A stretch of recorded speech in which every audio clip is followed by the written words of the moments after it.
আসসালামু আলাইকুম রহমতুল্লাহ, আমি মোহাম্মদ মহিউদ্দিন মাহিন। তো আজকে আমি এখানে যে বিষয়টি নিয়ে আলোচনা করব, ক্লাস 6 এর দ্বিতীয় অধ্যায় জীবজগৎ।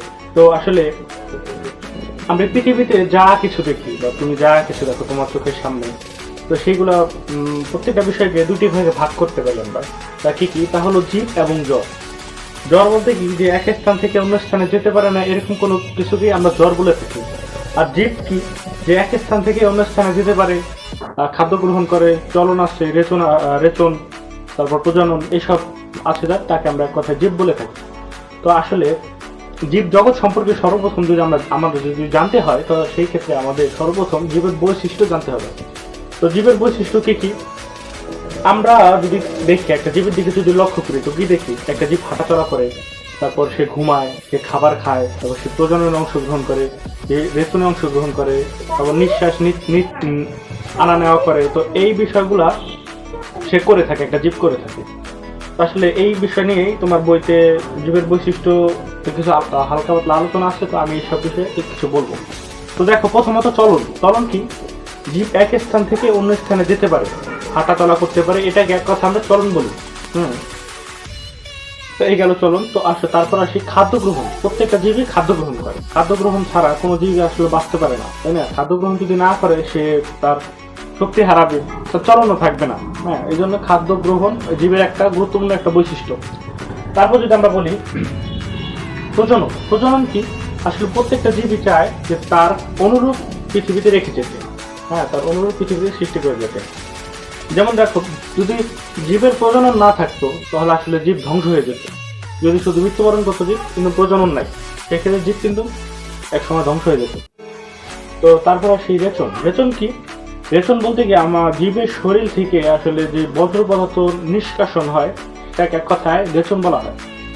জীবের শরীর থেকে আসলে কি কি পদার্থ এক কথায় বের হয়ে যায়, সেটা কি কি? আচ্ছা, মল হতে পারে, মূত্র হতে পারে, তারপর কাশি হতে পারে, তারপর কার্বন ডাই অক্সাইড হতে পারে। কার্বন ডাই অক্সাইড কি? আমরা আগে জানছি যে আসলে আমরা যখন নিঃশ্বাস ছাড়ি, তো সেই ক্ষেত্রে আমরা কার্বন ডাই অক্সাইড ছাড়ি, আর উদ্ভিদ যখন নিঃশ্বাস ছাড়ে তো অক্সিজেন তখন ছাড়ে। এটা আমরা ক্লাস 5 বসে জানি। তো সেই ক্ষেত্রে কার্বন ডাই অক্সাইডও কিন্তু রেচনের একটা অংশ, যেহেতু আমরা কার্বন ডাই অক্সাইড ত্যাগ করতেছি। ওকে। তো তারপর আসে অনুভূতি। অনুভূতিকে আমরা, তোমাকে যদি কেউ থাপ্পড় দেয়, বা তোমার হাতে যদি কেউ সুচ ফোটায়, বা তোমার হাতে যদি খুব তাপ লাগে, তো সেক্ষেত্রে আমরা কি একটা অনুভব ফিল করি, ব্যথা ফিল করি। তো সেটাই আসলে একটা অনুভূতি, এটা একটা জীবের একটা বৈশিষ্ট্য। তো তারপরে আসি শ্বাস প্রশ্বাস। শ্বাস প্রশ্বাস কি? যে আমরা জানি যে আসলে আমরা যখন নিঃশ্বাস ছাড়ি, তখন আমরা কি করি? অক্সিজেন, কার্বন ডাই অক্সাইড ত্যাগ করি, আর যখন নিঃশ্বাস নেই, তখন আমরা অক্সিজেন গ্রহণ করি। আর উদ্ভিদের ক্ষেত্রেও একই ব্যাপার, কিন্তু একটু মানে বিপরীত। তা কি? উদ্ভিদ যখন নিঃশ্বাস নেয়, মানে একটা নিঃশ্বাস নেয় যখন, তখন মানে সে গ্রহণ করে কার্বন ডাই অক্সাইড এবং ত্যাগ করে অক্সিজেন। ওকে। তো এইটাই হলো শ্বাস প্রশ্বাস, প্রাণীর উদ্জীব জগতের একটা শ্বাস প্রশ্বাসের একটা বৈশিষ্ট্য। তারপর যদি আসে অভিযোজন ক্ষমতা বা অভিযোজন। অভিযোজন কি? যে আমার এই যে পরিবেশ, এই পরিবেশের সাথে আমি নিজেকে খাপ খাইয়ে চলা, এটাকেই বলা হয় অভিযোজন। দেখো, এটা পেঙ্গুইন। পেঙ্গুইন থাকে, আমরা সাধারণত জানি যে পেঙ্গুইন থাকে বরফ যে অঞ্চল, যেসব অঞ্চলে শীতল, সেই সব অঞ্চলে পেঙ্গুইন থাকে। এবং উট থাকে, উট থাকে মরুভূমিতে। এখন যদি পেঙ্গুইনের জায়গায় যদি আমরা উঠকে রাখা দিই, সেক্ষেত্রে কিন্তু সে বাঁচবে না। না বাঁচার কারণ, তার সেই পরিবেশের সাথে সে নিজেকে অ্যাডজাস্ট করতে পারবে না, এই জন্য সে বাঁচবে না। আসলে এটাকে বলে অভিযোজন। ওকে, এই অভিযোজন, এটাকে বলে অভিযোজন ক্ষমতা বা অভিযোজন। তো যাই হোক, এই হলো হালকা পাতলা তোমার বইয়ের হালকা পাতলা আলোচনা। তো আশা করি জীবের বৈশিষ্ট্য সম্পর্কে এই হালকা পাতলা আলোচনা তোমার বইতে দেওয়া আছে বিস্তারিত। তুমি যদি পড়ো, তো আশা করি আল্লাহর রহমতে আর কোনো সমস্যা থাকবে না। তো এখন আসি, আসলে আধুনিকভাবে জীবজগৎকে শ্রেণীকরণ করা হয়। তো মার্গিউলিস এবং হুইটেকার সর্বপ্রথম জীবজগৎকে শ্রেণীবিন্যাস করে। শ্রেণীবিন্যাস কি? শ্রেণীবিন্যাসের সুবিধা কি? মানে সকল জীবগুলোকে 5টি ভাগে ভাগ করা যায় আধুনিকভাবে। আসলে 5টি ভাগে ভাগের সুবিধা কি? যে দেখো, আমাদের বিদ্যালয়ে ক্লাস 6, 7, 8, 9, 10 আমরা এইভাবে বলি না, কিন্তু আমরা কোনো সময় বলি যে ক্লাস 6 রহিম, করিম, শফিক, জব্বর, এভাবে কিন্তু আমরা কোনো সময় বলি না। বলতে অনেক টাইম লাগবে আর অনেক সময় লাগবে। তো জীবজগতের সুবিধা কি? এই পৃথিবীতে যতগুলো জীব আছে সবগুলা জীবকে এই 5টি ভাগে ভাগ করা যায়। তো কি কি আমরা জানি? তো আসলে যে কথাটা ভুলে গেলাম, যে এই 5টি ভাগ যিনি করেন তিনি হলো মার্ক গিউলিস এবং হুইটেকার। সর্বপ্রথম 1978 সালে এই 5টি ভাগে ভাগ করেন আধুনিকভাবে। আসলে কি কি তা আমরা জানি। 1 নম্বর মনেরা, প্রচেষ্টা, পানজাই বা প্লান্টি বা অ্যানিমিয়া। এই 5টা ভাগে বিভক্ত। আসলে আমরা প্রথমত জানি যে মনেরা আর প্রচেষ্টা, দেখো তোমার সুবিধার্থে আমি বুঝাচ্ছি। মনেরা এবং প্রচেষ্টা এরা হলো এককোষীয়। ওকে, দেখো আসলে এই যে 3টা বর্গের প্রাণী, মানে 3টা শ্রেণীর যে প্রাণী, এরাও কিন্তু আসলে এককোষী হতে পারে। আসলে মেনলি যে কথা তা হলো মনেরা বা প্রচেষ্টা এরা কখনো বহুকোষী হতে পারে না। এরা এককোষী এরা হতে পারে, কিন্তু আসলে এই মনের আর প্রচেষ্টা বহুকোষী হতে পারে না। এই একমাত্র এই 5টার ভিতরে এই 2টা। তারপরে যদি আমরা বলি যে একমাত্র মনেরার পর্বের প্রাণীর নিউক্লিয়াসটা আসলে সুগঠিত নয়। আর যে 4টা শ্রেণী আছে এদের সবারই নিউক্লিয়াসটা সুগঠিত। নিউক্লিয়াস মানে কি? তোমরা যেহেতু নিউক্লিয়াস সম্পর্কে ধারণা পাও নাই, তো আসলে আর পরবর্তী অধ্যায়ে সম্ভবত ধারণা পাইতে পারো যে নিউক্লিয়াস সম্পর্কে।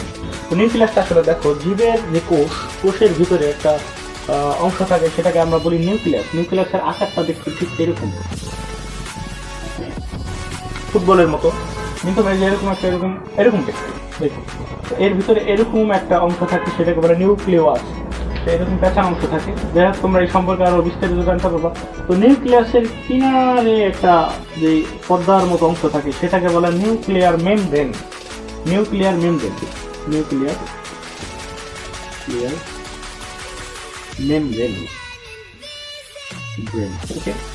তো নিউক্লিয়ার মেমব্রেনের কাজটা কি? নিউক্লিয়ার মেমব্রেন যে নিউক্লিয়াসে থাকবে না, সেই নিউক্লিয়াসটা আসলে ছিটানো বিটানো থাকবে। ভিতরে যে অংশগুলো এইগুলো ছিটানো বিটানো থাকবে। আসলে এই নিউক্লিয়ার মেমব্রেনটা আসলে নাই, এক কথায় নাই। এই জন্যই আসলে এই মনেরা পর্বে নিউক্লিয়াসটা সুগঠিত না। আর যে বাকি 4টা পর্বের বাকি যে 4টা শ্রেণী আছে, এদের সবারই নিউক্লিয়াসটা সুগঠিত। তো তারপর আসি মনেরা যে পর্বের প্রাণী, আসলে এদের ইলেকট্রনিক অনুবীক্ষণ যন্ত্রের মাধ্যমে দেখতে হয়। তো ইলেকট্রনিক অনুবীক্ষণ যন্ত্রটা কি? আসলে এটা কোনো স্বাভাবিক অনুবীক্ষণ যন্ত্র নয়। আসলে এই অনুবীক্ষণ যন্ত্রটা সাধারণত কম্পিউটারের যে মনিটর, সেই মনিটরের সাহায্যে এই প্রাণীগুলোকে দেখা হয় বা এই জীবগুলোকে দেখা হয়। তো এই যে মনেরা পর্বের প্রাণী আসলে এদের ইলেকট্রনিক অনুবীক্ষণ যন্ত্রের সাহায্যে এদের দেখতে হয়।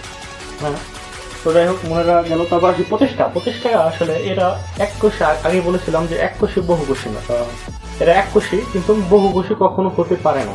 এরা দলবদ্ধ হয়ে বসবাস করে। যেরকম অ্যামিবার আকারটা আসলে তুমি যদি দেখো যে আসলে এরকম হবে। অ্যামিবার আকার এরকম, মানে চিত্র যদি দেখো এরকম অ্যামিবার আকার, একটা নিউক্লিয়াসও থাকে অ্যামিবার। আচ্ছা, যাই হোক, তো আসলে এই যে অ্যামিবার, এই যে আঙ্গুলের মতো টুকরো এরকম অংশ এরকম থাকে। তো অ্যামিবা আসলে মূলত আম গাছ দীর্ঘদিন পর্যন্ত, আম গাছের যে পাতা, সেই পাতা যে দীর্ঘদিন পর্যন্ত পানির ভিতরে থাকে। তো আসলে তার উপরে, আম পাতার উপরে এক ধরনের আস্তরণ পড়ে, সেটাকে এক কথায় অ্যামিবা, মানে ওটার ভিতরে অ্যামিবা পাওয়া যায়। যদি অনুবীক্ষণ যন্ত্রের মাধ্যমে দেখা যায়, তো সেটার ভিতরে অ্যামিবা পাওয়া যায়। তো এই হলো প্রচেষ্টার গ্রুপের কথা। তো তারপর আসি ফানজাই বা সফটওয়্যার কিন্তু কি, আমরা এক কথায় ব্যাঙের ছাতা বললে অনেকে চিনি। এটা এরকম, ধরো একটা মৃত কাঠ বা মাটি হতে পারে, তারপর রুটি হতে পারে। তো সেটা যখন দেখবা ভিজিয়ে রাখার পরে যদি অন্ধকারে রেখে দেওয়া হয়, সেক্ষেত্রে সেটার উপরে এক সাদা, তারপর বাদামি, হলুদ, বিভিন্ন রঙের হতে পারে, কিন্তু সবুজ কিন্তু কখন হবে না। এরকম একটা আসলে এরকম হয়, এরকম কালো হয়, এরকম ব্যাঙের ছাতার মতো হয়। এরকম ব্যাঙের ছাতার মতো, এরকম মানে যে কম্বলের উপর যে এরকম খোঁচার মতো থাকে, ঠিক ওইরকম থাকে। রুটির উপর ওইরকম আস্তরণ পড়ে। আসলে সেটাকে আমরা মূলত ছত্রাক বলি। আবার আমাদের অনেক ক্ষেত্রে কিন্তু ফাঙ্গাস আক্রমণ করে, যেরকম অনেকের দাঁত রোগ হয়, সেই ক্ষেত্রে কিন্তু এই ছত্রাক বা ফাঙ্গাস দায়ী। তো যাই হোক, আসলে এই ছত্রাকের আরেকটা ব্যাপার কি, আসলে এই যে ছত্রাক, সেই ছত্রাক হলো ভোজী। পরভোজী মানে কি? পরজীবী বা পরভোজী। আচ্ছা, পরজীবী মানে কি? আসলে পরজীবী বলতে ও খাদ্য গ্রহণ নিজে করতে পারে না। এই যে যেরকম মাশরুম, মানে এই যে ব্যাঙের যে ছাতা, এই ছাতার যে হইলো, আসলে এর জন্য কিন্তু ও এই যে কাঠটার উপর নির্ভরশীল, বা যে রুটি বা যে জিনিসের হোক সেটার উপর কিন্তু ও নির্ভরশীল। ওকে, এর জন্য তাকে আমরা পরজীবী বলি। আর উদ্ভিদের ক্ষেত্রে মানে ব্যাপারটা সম্পূর্ণ বিপরীত। যেরকমটা দেখো, একটা গাছ আসলে তার নিজের খাদ্য কিন্তু নিজেই তৈরি করতে পারে, তার কিন্তু অন্য কোনো কারো সাহায্য নেওয়ার প্রয়োজন পড়ে না। তার নিজের খাদ্য নিজে তৈরি করতে পারে, নিজের খাদ্য নিজে তৈরি করে তাহলে সূর্যের আলো থেকে শক্তি নিয়ে সালেক সংশ্লেষণের মাধ্যমে নিজের খাদ্য নিজে তৈরি করতেছে। কিন্তু ছত্রাকের ক্ষেত্রে সেটা কিন্তু ব্যাপারটা ভিন্ন। সে অন্য কিছুর উপর নির্ভরশীল বলেই তাকে আমরা পরজীবী বলি, আর গাছ তার নিজের খাদ্য নিজে তৈরি করতে পারে বলে আমরা তাকে স্বভোজী বলি। ওকে, তো এই গেল উদ্ভিদ এবং প্রান্তি। আচ্ছা, গাছ বলতে কি প্লান্টি? প্লান্টি মানে কি? তুমি পৃথিবীতে যত উদ্ভিদ জগৎ, প্লান্টি মানে উদ্ভিদ জগৎ, পৃথিবীতে যত উদ্ভিদ দেখবা সবই প্লান্টের ভিতরে অন্তর্ভুক্ত। মানে তুমি তোমার আশেপাশে যত আম গাছ, জাম গাছ, কাঁঠাল গাছ, লিচু গাছ, তন্দুরি গাছ, যত গাছ আছে, চারা গাছ, ধান গাছ, একদম ছোট থেকে বড় পর্যন্ত যত গাছ আছে, এই সবই এই প্লান্টির ভিতরে অন্তর্ভুক্ত। ওকে, তো এই হলো প্লান্টের বৈশিষ্ট্য। তারপর আসে অ্যানিমিয়া। আসলে অ্যানিমিয়া কি? অ্যানিমিয়া বলতে আমরা বুঝি প্রাণী জগৎ। প্রাণী বলতে কি হাঁস, মুরগি, গরু, ছাগল, যত প্রাণী আছে সবই অ্যানিমিয়ার অন্তর্ভুক্ত। তো যাই হোক, এই অ্যানিমিয়ার যদি অ্যানিমিয়ার বৈশিষ্ট্য তোমার বলতে পারে, তুমি নিজে থেকে কিছু এক্সপ্লেন করে দিতে পারো বা বইয়ের সাহায্য নিতে পারো। আমি তোমাকে যতটুকু বুঝাই দিচ্ছি, তুমি যদি বাসায় বসে প্র্যাকটিস করো বা পড়ো, তো সেক্ষেত্রে আশা করা যায় যে আল্লাহর রহমতে তোমার কোনো সমস্যা থাকবে না। তো এগুলো থাকার জন্য অসংখ্য ধন্যবাদ।